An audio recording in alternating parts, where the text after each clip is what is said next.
Baik jamaah, terima kasih Anda masih bersama kami di Jalan Dakwah BTV Meraih berkah. Baik, nanti Abi masih akan melanjutkan tausiahnya untuk tema kita hari ini, cintai pasangan, kasihi keluarganya, ya. Dan nanti juga Abi akan membahas pahala memuliakan keluarga pasangan kita seperti apa, ya. Tapi sebelumnya saya ada pertanyaan dari jamaah yang ada di rumah yang sudah masuk melalui akun Instagram kami di @jalandakwahbtv official melalui DM, ya. Sudah ada dari @gulamanis02. Nih ya, Abi. Gula manis. @gulamanis02. Iya. Assalamualaikum Abi dan Bang Bedu. Waalaikumsalam. Saya senang banget nih nonton Jalan Dakwah di BTV. Alhamdulillah, terima kasih. Tausiahnya kena di hati dan relate sama kehidupan. Kehidupan sehari-hari, terutama emak-emak. Ini pakai K soalnya Bi. Iya. Kalau nggak pakai K jadi emak-emak. Emak-emak. Kalau nggak pakai A jadi em. Semoga Jalan Dakwah selalu diberikan rahmat Allah Subhanahu wa taala. Amin. Perkenalkan, saya Ibu Pika dari Padang. Abi, saya mau bertanya. Iya, boleh. Di sosmed saya sering banget melihat seorang perempuan dengan lantangnya menyuarakan kalau keluarga suami adalah parasit untuk istrinya. Wow, lantang sekali ya. Bahkan ada juga perempuan yang dengan entengnya mengatakan kalau bisa cari calon suami yang ibunya udah meninggal sama nggak punya adik perempuan. Saya kadang baca hal tersebut, ya, saya jadi takut gitu, karena saya punya anak laki-laki yang belum menikah. Saya takut banget kalau anak saya ini dapat jodoh yang menganggap keluarga suaminya ini parasit untuk dirinya. Nah, bagaimana Abi cara untuk menasihati dan mewanti-wanti anak saya untuk mencari pasangan yang mau menerima baik buruk dan kekurangan keluarga? Baik. Mungkin Abi punya tips supaya anak saya bisa terketuk pintu hatinya, karena hal tersebut sangatlah penting, Abi. Benar. Assalamualaikum warahmatullahi wabarakatuh. Waalaikumsalam warahmatullahi wabarakatuh. Bu. Bu. Alhamdulillah. Setiap orang tua pasti pengen anaknya punya pasangan yang baik. Setiap orang tua mendambakan menantu yang ideal, yang mana menantu itu mampu menghargai bukan cuma suaminya, tapi juga menghargai kehadiran orang tuanya. Ini yang harus kita tanamkan, bahwa kita mencintai seorang yang menjadi jalan hidup kita untuk masuk ke dalam surga, karena orang itu dia punya orang tua yang begitu luar biasa. Tidak mungkin orang itu, pasangan kita, suami kita, dia soleh kalau tidak terlahir dari rahim yang baik. Tidak mungkin seorang itu mampu mengangkat derajat kita kecuali suami itu punya doa yang luar biasa dari ibunya. Maka ketika kita menjadi istri lalu berpikir bahwa kesuksesan kita ini bukan karena hebatnya kita, bukan karena dari tangan kita saja, bukan karena dari pinternya suami kita, tapi ternyata di belakang itu ada doa orang tua yang didengar oleh Allah Subhanahu wa taala, maka ketika kita punya pikiran ke arah sana, insya Allah kita akan menjadi orang yang mampu menghargai keberadaan orang tua. Insya nggak mungkin adanya suami kita kalau nggak ada orang tuanya. Betul apa betul? Nggak mungkin kita punya pasangan ditakdirkan oleh seseorang itu kalau tidak ada orang tuanya. Maka betapa beruntung kita punya pasangan yang soleh. Kenapa? Karena sudah dididik soleh oleh orang tuanya. Betul apa betul? Betul apa betul? Sehingganya bangun rasa syukur di hati kita, sebagaimana kata Nabi, man lam yaskur linas lam yaskur lillah. kalau orang tidak pernah punya rasa syukur terhadap manusia, maka dia pun tidak akan pernah bisa bersyukur kepada Allah. Jadi kalau pengen kita punya rasa syukur kepada Allah, contohkan dulu, sudahkah kita bisa bersyukur kepada mertua? Sudahkah kita bisa bersyukur kepada orang lain? Sudahkah kita bisa bersyukur kepada saudara suami kita? Kalau kita sudah bisa demikian, insya Allah kita bisa bersyukur kepada Allah. Maka pahala memuliakan keluarga dari pasangan kita itu, yang pertama kita mendapatkan ridho Allah. Alhamdulillah. Cara di mana Allah memberikan ridho kepada kita saat kita menjadi orang yang pengennya nyenengin orang lain, yang bentar-bentar hatinya pengen nyenengin mertua, bentar-bentar hatinya pengen ngasih sama orang tua, bentar-bentar hatinya pengen membagi kepada saudara, bentar-bentar pengen membagi kepada saudara dari suami kita. Kalau ada di hati kita lalu pengennya terus membagi, berarti di situ sudah turun nilai ridho Allah kepada kita. Alhamdulillah. Apa yang kita bagi kepada orang lain tidak akan pernah mengurangi nikmat yang Allah berikan kepada kita. Betul apa betul? Betul apa betul? Nggak boleh punya sifat sempit di hati. Jangan begini, Bu, mohon maaf, si itu datang ke sini pasti mau minjem duit. Ada yang begitu? Ada? Mana orangnya? Bu, jangan kita mempersempit harapan orang lain sama kita. Saat kita punya membagi harapan kepada orang lain, yakinlah ketika ibu mampu membagi harapan kepada saudara-saudara ibu, saudara-saudara dari suami ibu, memberi harapan kepada mertua ibu, fa insya Allah Allah akan buka harapan kepada kita semua. Amin ya robbal. Maka orang kaya itu belum tentu dari kita. Saat kita memberi kepada orang tua kita, tahu sendiri kalau orang tua tuh dikasih duit sama kita, doanya banyak apa enggak? Banyak. Dikasih duit 100.000, Mak nih punya duit 100.000, ya Allah Neng, biar banyak rezekinya ya. Alhamdulillah. Biar banyak rezekinya, biar sehat, biar ditambah lagi Neng. Itu baru 100.000. Ibu keluarin lagi 100.000 lagi, 200.000, banyak lagi pahala. Bener apa betul? Ya Allah Neng, baru tahun depan duitnya tambah banyak, tambah banyak, tambah banyak lagi. Cuman dia ngomong begini, Mak, cuman saya mau bayar motor, minjem cincin dulu. Ada yang begitu? Ada? Mana orangnya? Betul. Jadi rezeki yang kita kasih sama orang tua nggak akan pernah berkurang. Inilah pahala yang Allah sediakan saat kita membagi rezeki kita kepada orang tua kita, kepada saudara dari suami kita, kepada saudara dari istri kita. Hakikatnya rezeki kita akan ditambahkan oleh Allah. Alhamdulillah. Seneng nggak kalau orang lain sering bilang begini, kayaknya banyak banget sih duitnya? Ada yang begitu? Ada? Saya ngelihatnya kayaknya banyak banget duitnya. Ada yang begitu? Ada? Seneng nggak dilihat banyak duit?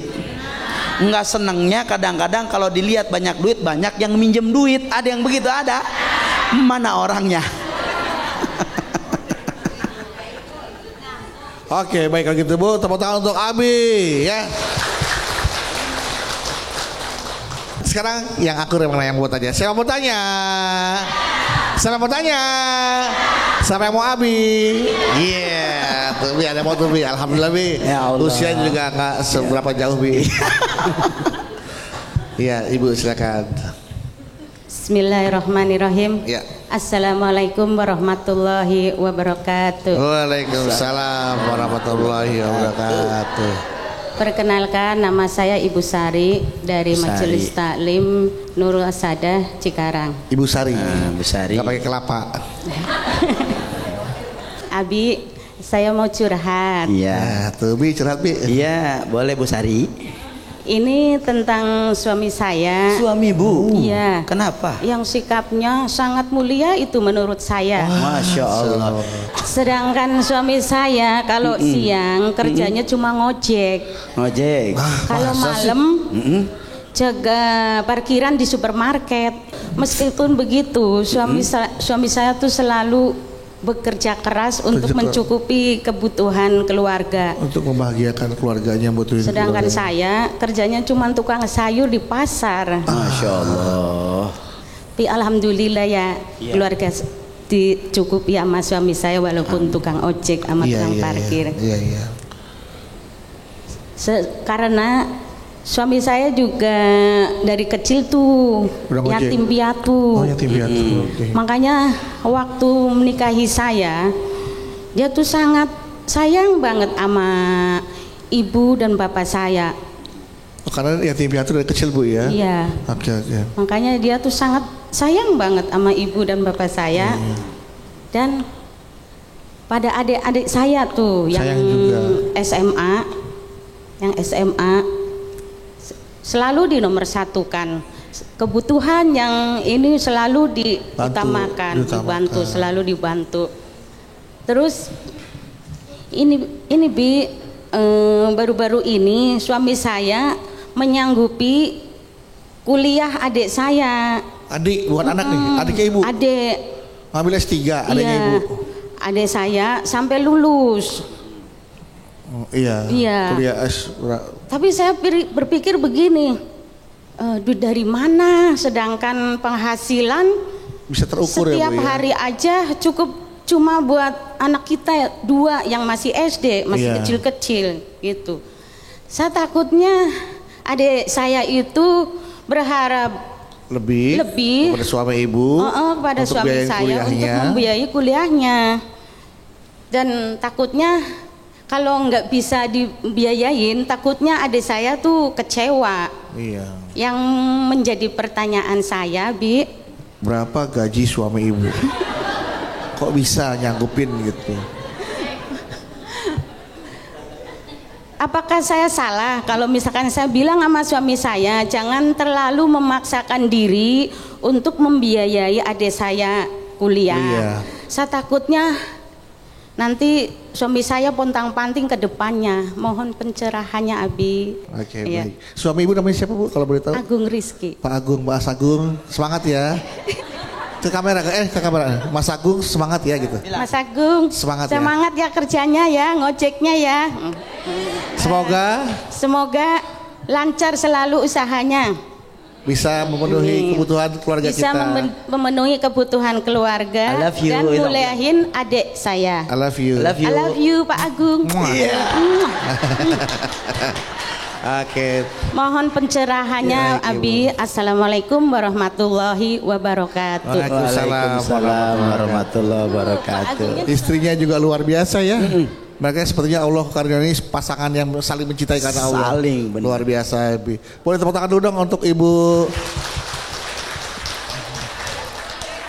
Sari, mohon maaf ya. Lebih kepada inti Sari, core-nya gitu. Silakan Abi. Bu.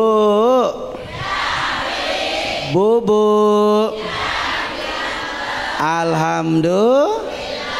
Saya dengar cerita Bu Sari ini tambah optimis. Kenapa? Karena memang yang kaya itu cuma Allah. Dengar cerita beliau menceritakan suaminya begitu luar biasa. Kenapa? Inilah kekuatan bahwa rejeki itu di tangan kita. Rejeki itu tergantung dari bagaimana cara kita memandangnya. Inna zonibi kabar Robi zoni abdibi, bahwa rejeki itu, sangkaan itu tergantung dari sangkaan kita kepada Allah. Kalau sangkaan kita bagus, maka insya Allah rezekinya pun akan bagus. Ittaqullah yaj'al lahu makhraja wa yarzuqhu min haitsu la yahtasib. Yang dibangun adalah apa? Takwa kita dulu ke Allah. Saat takwa sudah kita lakukan, sholat kita tidak tinggalkan, puasa kita jalankan, sodakoh kita lakukan, membahagiakan keluarga kita jalankan, ya ja'allahu mahroja min haitsu la yahtasib. Nanti rezeki akan Allah berikan dari jalan yang tidak pernah kita sangkakan. Maka orang yang hatinya bersih, hatinya kaya, rezekinya banyak. Amin ya robbal. Orang yang hatinya luas, mampu menolong orang lain, baru dia nggak punya kemampuan. Kerjanya cuma ngojek, malam cuma di parkiran. Kalau ukuran dunia nggak seberapa, betul. Tapi beliau punya pikiran nih Pak Agung, yang kaya Allah, yang punya Allah, yang menentukan Allah. Nah, saat kita bisa ambil pelajaran dari apa yang Pak Agung lakukan, insya Allah kita akan jadi orang yang ditolong oleh Allah. Amin ya robbal. Maka berharaplah kepada Allah, Bu. Yakin saat diri kita ingin membahagiakan orang lain, dalam diri kita nih, kita pengen bahagiakan orang lain, kita pengen senengin orang lain, kita pengen mudahkan urusan orang lain, yakin bahwa Allah akan memudahkan semuanya. Amin ya robbal. Contoh hari ini datangnya ibu ke sini, gelangnya aja bagus banget, mahal banget. Ini tandanya suaminya cinta sama beliau. Amin ya robbal. Alhamdulillah. Beruntung sekali Ibu Sari punya suami seperti Pak Agung ya. Walaupun demikian, Pak Agung adalah tipikal orang yang bertanggung jawab dan pekerja keras. Tepuk tangan buat Ibu Sari. Oke. Suami istri saling mendukung ya, support saling mendukung. Karena ini ideal ya. Kerjasama, istri suami bekerja berdoa, istri mendoakan. Tidak curigaan, tidak cemburu walaupun gua ganti pasangan setiap hari. Iya. Tapi terus didoain terus sama Ibu Sari. Oke, baik. Setelah Ibu Sari, ini yang nanya cewek-cewek itu apa? Ibu-ibu tuh si suami gak pernah ada yang nanya nih ya. Pengen sih kalau ada di majelis taklim gak ada yang cowok yang mau nanya kalau bisa sih. Kalau bisa ada yang dari pertanyaan dari suami gitu, dari seorang laki-laki gitu, ada mau tanya nggak? Nah ini ada laki-laki nih satu nih, nanya kek, ayo, mau nanya, boleh ya, pas banget silakan. Boleh, pinjam mic ibu, ada yang pinjam mic? Nih, pakai nih. Ya, kasih oper mic-nya. Ya. Bismillahirrahmanirrahim. Ya. Assalamualaikum warahmatullahi wabarakatuh. Waalaikumsalam warahmatullahi wabarakatuh. Nama saya Agung Junaidi, perwakilan dari A Manajemen. Oh, dari A Manajemen. Oke, A Manajemen. Izin bercerita Abi. Iya. Ini ceritanya mungkin agak sedikit sedih ya Abi ya. Oh, sedih. Ini cerita tentang istri saya. Ya. Istrinya Mas Agung? Ya, istri saya. Jadi istri saya ini adalah seorang ibu rumah tangga. Ya. Ya, selain itu istri saya juga dia selain menjadi ibu rumah tangga, istri saya juga berjualan ya untuk membantu ekonomi di rumah ya, membantu ekonomi di rumah dan juga selain berjualan, istri saya juga sibuk mengurus kedua anak kami yang masih sangat kecil ya.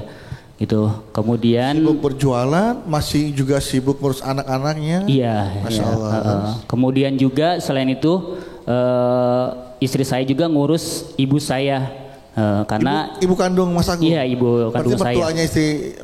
Mertua istri saya.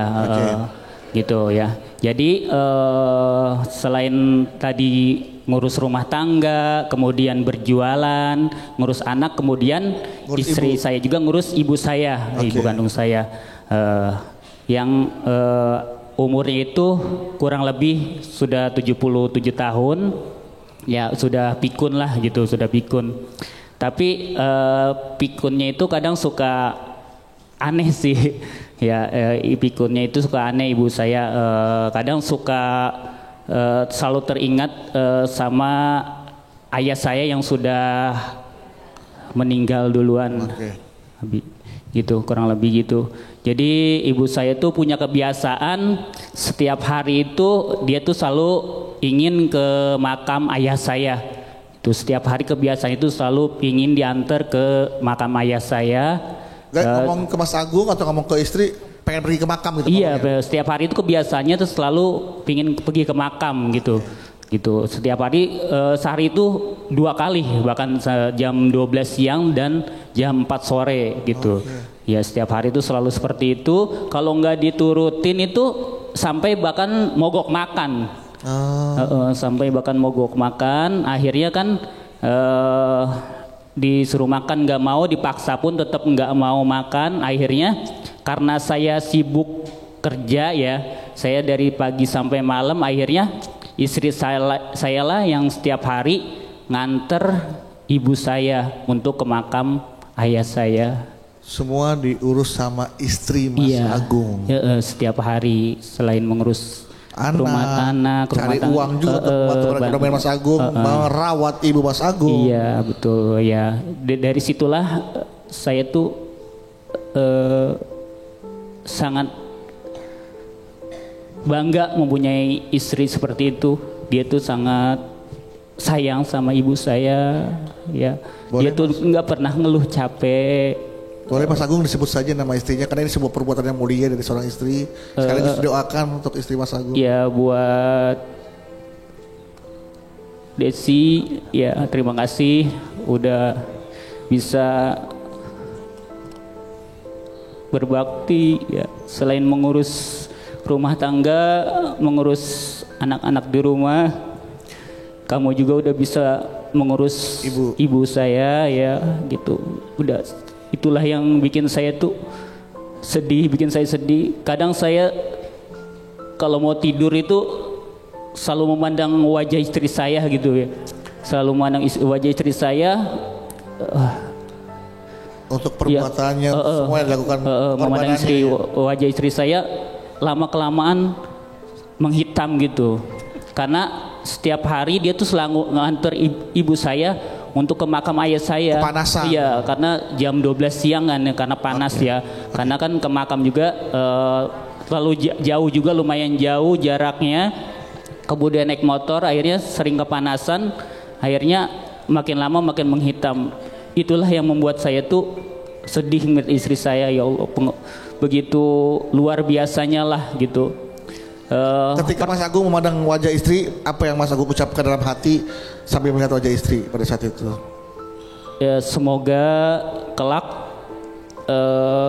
istri saya itu menjadi wanita yang benar-benar mulia ya, tangguh, dan menjadi berada nanti ketika dia meninggal dunia nanti ditetapkan di surganya Allah Subhanahu wa taala. Oke, baik. Kemudian apa yang jadi pertanyaan buat Mas Agung nih? Jadi untuk pertanyaan saya itu, Abi, apakah istri saya itu ketika meninggal nanti, ya kelak meninggal nanti di akhirat itu bisa mendapatkan surga terbaik dari Allah Subhanahu wa taala? Amin, amin. Ya. Mungkin minta pencerahannya, mungkin itu aja yang dapat saya sampaikan, kurang lebihnya mohon maaf. Assalamualaikum warahmatullahi wabarakatuh. Waalaikumsalam warahmatullahi wabarakatuh. Kalau tadi sebelumnya pengakuan dari seorang istri terhadap kerja keras suaminya, dan ini pengakuan atau cerita dari seorang suami tentang kehebatan istrinya. Kita akan mendengarkan jawaban Abi nanti ya jamaah. Setelah ini Abi akan menjawab pertanyaan dari Mas Agung. Tetaplah bersama kami di Jalan Dakwah BTV, meraih berkah menuju jannah.